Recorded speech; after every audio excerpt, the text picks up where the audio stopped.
Ini semua berbedaan, tidak mungkin bisa disatukan. Jangan harap satu saat NU sama Muhammadiyah jadi satu. Satu pandangan, satu pemahaman. Tidak bisa.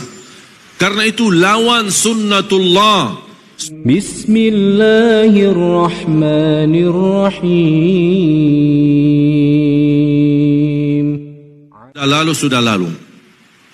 Tidak perlu dipermasalahkan. Ayo kita membangun Indonesia bersama. Menjaga NKRI kita, menjaga kebersatuan kita, menjaga kebersamaan kita. Ada perbedaan, ada. Apa yang saya sampaikan tidak semua bisa terima. Boleh, itu hakmu. Beda pandangan, beda pikiran, beda otak. Saya tidak bisa maksa untuk menerima apa yang saya sampaikan. Tetapi tetap kita saling menghormati walaupun ada perbedaan di antara kita. Saya suka kalau masuk masjid, selalu saya sesuaikan. Di mana masjid, apalagi diminta jadi imam. Kalau salat subuh saya tanya, kunut subuh tidak? Oh kami biasa kunut subuh, saya kunut subuh. Oh kami biasa tidak kunut subuh, saya tidak kunut subuh. Kami biasa jahar bismillah, saya jahar bismillah. Kami biasa tidak jahar bismillah, saya tidak jahar bismillah.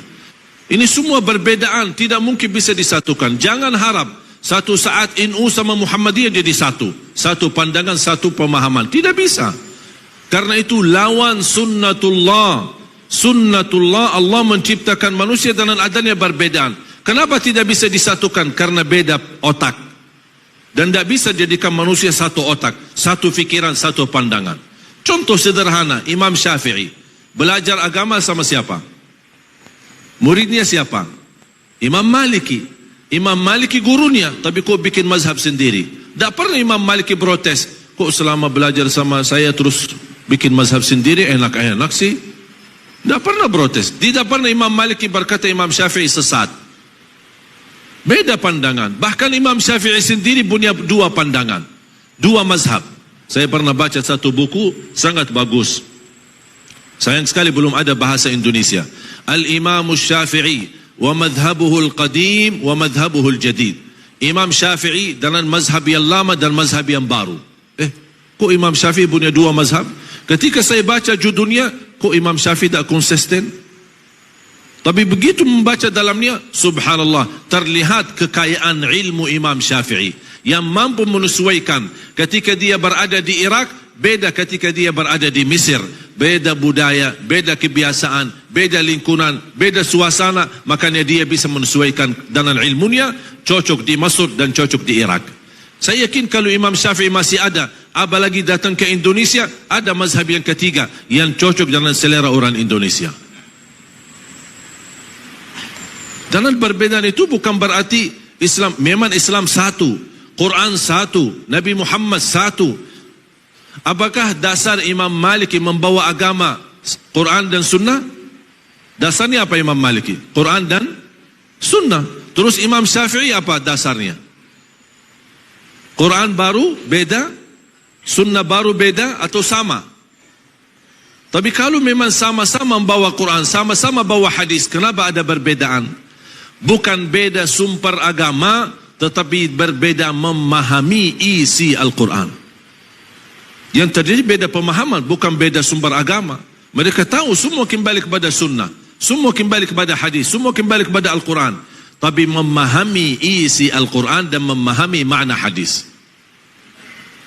Jangankan berbeda antara Imam Malik dan Imam Syafi'i, antara sahabat yang guru mereka adalah Nabi Muhammad sallallahu alaihi wasallam, yang mereka ahli bahasa Arab murni, yang memahami bahasa Arab, yang memahami isi Al-Quran, tidak perlu dijelaskan. Tetapi banyak hal terjadi berbeda pemahaman di antara sahabat. Sedangkan Rasulullah SAW membawa satu perintah. Kisah yang masyhur, hadis yang masyhur, hadis kisah Yahud Bani Quraidah. Ketika Rasulullah SAW memerintahkan mereka, kalian salat asar di Bani Quraidah. Mereka salat zuhur sama Rasul, kemudian berjalan menuju menjalani tugas ke kampung Bani Quraidah. Apa perintah Rasul? Jangan kalian salat asar kecuali di Bani Quraidah. Kalian salat asar di kampung Bani Quraidah. Rombongan sahabat jalan. Di tengah perjalanan masuk waktu asar. Tolong perhatikan kisah ini. Di waktu perjalanan masuk waktu asar. muncullah dua pemahaman. Satu berkata, kami mau salat asar di jalan karena sudah tiba waktunya. Golongan B berkata, mohon maaf, kami diperintahkan Rasulullah salat asar di kampung Bani Quraidah. Beda pemahaman. Mereka berdebat untuk saling menjelaskan. Golongan A yang berkata kami salat di jalan karena kami belajar salat itu lebih afdal di awal waktu.